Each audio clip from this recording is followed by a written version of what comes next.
right now. Paul Hudrick, 97.3 ESPN.com. It's my understanding that Paul will be pulling the all-nighters, getting ready for all the news that is coming in as the Sixers trade deadline. 3 o'clock tomorrow. We have a full primer from Paul at 97.3 ESPN.com. You're doing a special Coming In for a Landing podcast, draft special as well. Give us the details on that. Yeah, so I'm just going to do a little live stream, put it up on YouTube. I'll send out some links when it's closer to the time. Just going to do that through the Coming In for a Landing YouTube page. And going to do that at 7 p.m. And just if anyone has any questions, I'm going to react to whatever's going on. I mean, we already so much happening right now. Between now and then, I'm sure there's going to be plenty more little nuggets and news and notes that comes out, so we can just kind of react to that. And if anyone has any questions, they can feel free to shoot them my way. All right, check out Paul at Paul Hudrick on Twitter tonight, 7 o'clock, live draft special. All right, these names reported by Woj: Lowry, Ball, Norman Powell, George Hill. Who interests you the most? Well, certainly Lowry. I think out of those four guys, Lowry is the one guy that I think is I'll start with this, actually. I think all four guys would make this team better. 100%. All four guys to varying degrees, obviously. But Lowry is the guy who is the difference maker. He is the guy that could maybe take you from, if everything stays the same, he's the guy who can maybe take you from maybe being able to compete to go to the Eastern Conference Finals to maybe being, coming out of the East and getting into the NBA Finals. So that clearly Lowry, just with his ability, shot creator, shot maker, played in so many big games throughout his career. The way he would complement Ben Simmons, Joel Embiid, Tobias Harris. And then I also just he's a bulldog, man. Like he's got like some snarl to his game and that nastiness. I think they could use that, especially come playoff time. So I just think for all those reasons, Lowry's got to be the guy at the top of that list. All right. What do you think about how Lonzo Ball fits in? And let me ask you what you think it would take to get him. Is he in the same level of compensation as Kyle Lowry, or do you give up less to get Ball? So I think Lonzo Ball would be an excellent fit, especially when you consider how much he has improved his shot. I mean, people probably there's a lot of people don't realize he is shooting over 38% on almost 8 threes a game. That's a high volume, and that's a really strong number. That's like an elite number. So that's where how far along he has come with his shot. We look at even his free throws. I think he's shooting like 76% from the free throw line. That would represent by far a career high. So the improvements he has made there, I mean, it's significant, and it's made him a much better player. And then when you talk about the things he's always had, an excellent ball handler, passer, his feel, his IQ. I think of like him and Ben Simmons in transition. I think of him and Ben Simmons in a pick and roll. And then again, as a spot-up shooter for when teams decide to double team Joel Embiid, I just think he could add so much more to their offense. And then defensively, out of all four of these guys, I think he actually might add the most defensively when you consider his size, his length, and his agility, his ability to stick with guys on the perimeter and guard multiple positions. I mean, he stands out in that category. So I think from a fit standpoint, he would be outstanding. As far as competition goes, I don't think it would be as much as Lowry, especially when I think the one thing to kind of keep in mind, Mike, is Danny Green has played really, really well, especially since the All-Star break. The last 2 weeks he's been good. Yeah, and in a Kyle Lowry trade, you have to include Danny Green. No way around it. Have to do it. Lonzo Ball trade, you do not. You could do that salary-wise with Mike Scott and Terrence Ferguson and then draft picks or young player, whatever New Orleans wants. You can make that work. Why does New Orleans want to get rid of him? I would say a couple different reasons. One, just financially, they're already paying Ingram. They're going to have to pay Zion at some point.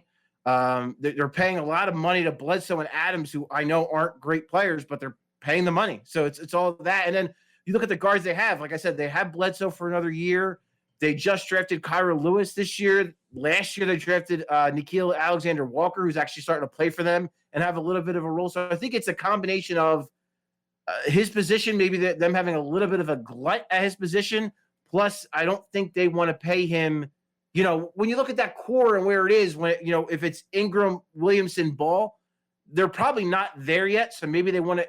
I think it's about flexibility more than anything, I guess I would say. It's just weird to me. I look at him as a winning type of player, although he's never won in the NBA. Like, he plays the game the right way.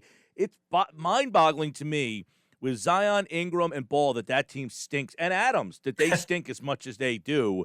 I don't know defend. What they don't. He defend. defends. He Lonzo defends. Ball defends, but the whole team does not. Yeah, it's crazy to me. Norman Powell. I don't know that most people out there even know who the hell that is, but they should.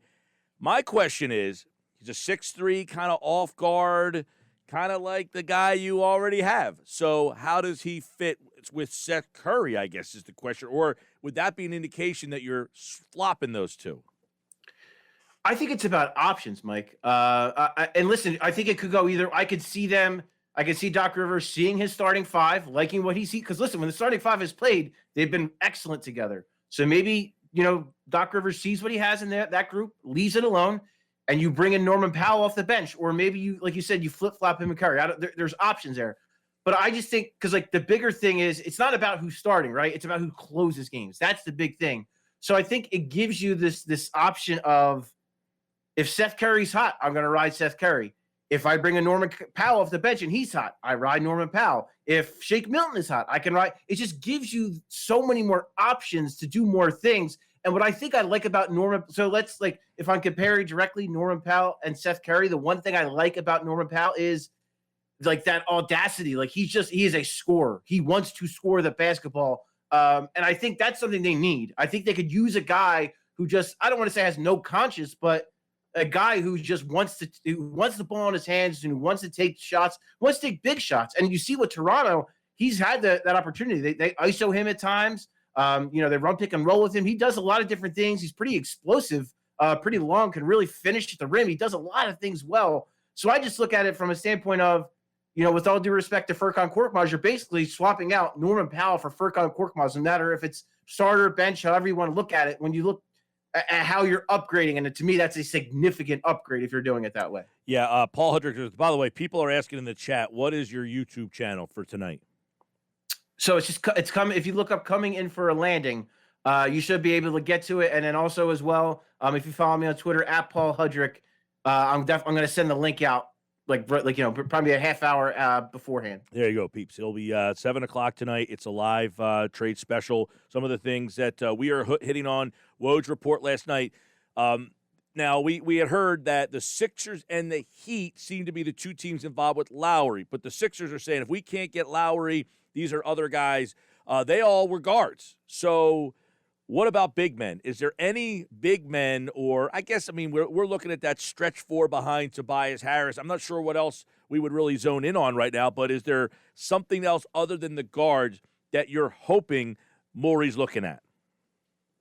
See, if I'm being honest, to me, everyone has harped on the stretch five thing, and I get it. Maybe you can add a Bielitsa, you use your trade exception there, throw Sacramento a second-round pick or something, bringing him in kind of as an insurance policy if you want to do that. But I see, especially now, so let's, just for argument's sake, let's say you bring in a Norman Powell or even a Kyle Lowry. If you make that big swing, you could use Ben Simmons as a five. If a team goes small on you. How about Tony Bradley? Tony Bradley has played great too, but I'm saying if a team goes a little smaller on you and you need someone a little bit more mobile, because that's why you would be bringing in Bielitsa, right? Because you would want a guy who's a little bit more mobile, can step out and hit a three. Well, instead, you put Ben Simmons at the five. You surround him with four shooters. You have him go as a screener and roller. We've seen how good he can be. I would love to see him and Shake Milton do that more now, regardless of what the Sixers do at the deadline. But you throw Kyle Lowry and Ben Simmons, or again, Lonzo Ball or Norman Powell, whoever, with Ben Simmons in a pick and roll, I would love to see that. And Ben Simmons just kind of rolling to the rim and creating or even kind of facilitating off that short roll. I think it opens up so much for you. So I don't see that stretch five role as being as significant as some others do. Again, if you can get a guy like a Bielitsa for nothing, or, I shouldn't say nothing, but for a second round pick, maybe that's something that interests you, but I'm not as itchy to get that done as maybe some other people are. All right, Paul, if they don't do anything, extremely disappointed, or they're still good enough? I wouldn't say extremely disappointed. It's probably somewhere in the middle. It's probably, I would like to see them do something to improve, but I also think this team's pretty damn good the way they are. There's a reason why they have the best record in the Eastern Conference, and right now they're playing great basketball without arguably the MVP of the league. So if Daryl Morey, if that's his ultimate decision, is, you know what, I want to roll the dice. I want to see what we look like. Give this team a shot, as it sits with Danny Green in the starting lineup, with Seth Curry in the starting lineup. Let's roll with this. Let's see how far this team can go. And then in the offseason, we'll have maybe a little bit more flexibility. You'll have a full offseason. So Daryl Morey, he came in kind of after the offseason had already started, an offseason that was already truncated. So giving him a full offseason with flexibility and a little bit of space, maybe that's something he eyes to the future. But I would be a little disappointed if they do nothing to upgrade their team, because I think there are places and there are players they can do that with. Well, yeah, because you wonder now, it's like, hey, we're playing well without Embiid. Our upgrade will be getting Embiid back for the stretch. I hope that's not the mentality. You know any information on Embiid? Nothing as of now. I mean, Doc Rivers just said it doesn't seem like he's going to join them for the West Coast trip, which I think we all sort of anticipated that would be the case. By the end of this week is when he's expected to be reevaluated. So who knows how that's going to turn out if they ultimately decide to keep him out another game or two. It might make sense. Maybe wait till you get back home, because that's where Joel Embiid is right now. He is not with the team because, for obvious reasons, you wanted to be with your medical staff. You wanted to be with your athletic trainers, getting the proper treatment from your staff. So it makes sense that he's back home in Philly. So maybe we don't see him until they come back. I mean, to me, it's especially with how well they're playing, it gives them a little bit more leeway, I think, to kind of err on the side of caution and say, all right, maybe give it an extra day or two, because the team has played at such a high level and we're still winning games without you. So it's only going to get better if we keep him healthier and have him ready to go for the playoffs. By the way, they finished the season May 16th, so they still have the full month of March, April, and then half of May. You don't think this is a situation like it was a couple of years ago with that bruised knee where we never saw him again, or that he doesn't play until the playoffs? Because I'd hate to see them go into a playoff again where he's maybe not in the best shape, or he's, I definitely want them to not be so – I want them to be cautious, but I want them to still play like another 10, 15 games still before they enter the playoffs.